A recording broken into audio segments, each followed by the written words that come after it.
Emily is a problem solver. I study applied mathematics, so it's applied because I want to solve real problems, applications. So that's my problem solving. Emily will be an educator. I would like to impart information. As I get more, can people learn with me? And then honest, that's just the principle that I really like.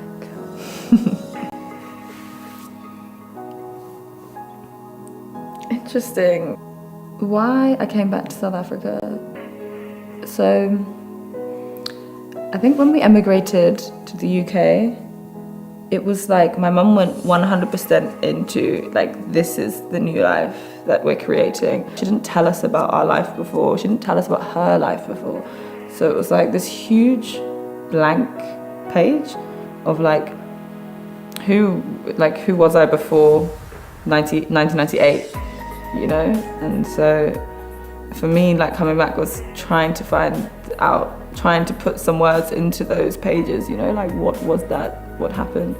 And just some crazy shit, like I had no perception of like South Africa as a African black country, you know, that like in my mind, not having been like told anything about the country that I was from, it was like this warped perception of this white South Africa, because those were the people that I was meeting in the UK.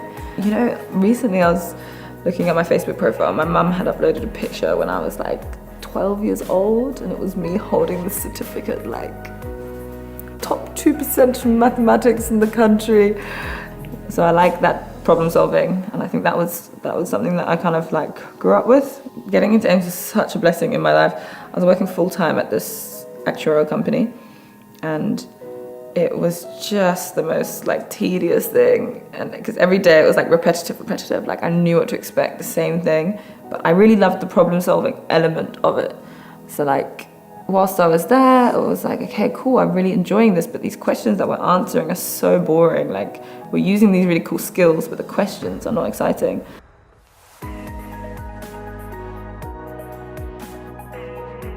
And then I was just at home. I lived with a woman that my mum was friends with. They studied at UCT together.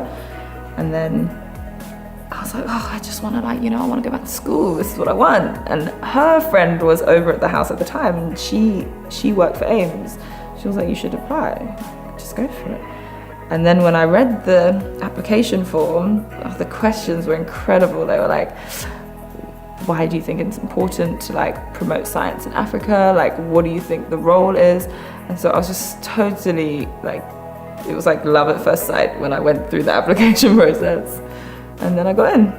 The problems that I'm working on at the moment is like super niche to people that suffer comas. Yeah, so trying to predict how patients that suffer a coma will progress after like say 1 year. If we have a better idea of that, can we treat that patient better to help them have a better quality of life at the end? My advice for young women aspiring to go into science would be to ask a lot of questions and continuously ask questions. Challenge your assumptions, challenge other people's assumptions. Like for me, that's really at the core of like scientific inquiries, asking questions. Long term, to have a nice happy life, my nice happy home, my nice happy family. And then number two, to have ongoing impact for like bettering South African education. Whether that be like students that I'm mentoring or like wide scale initiatives that I'm part of, but just to play some role in the betterment of education here in South Africa.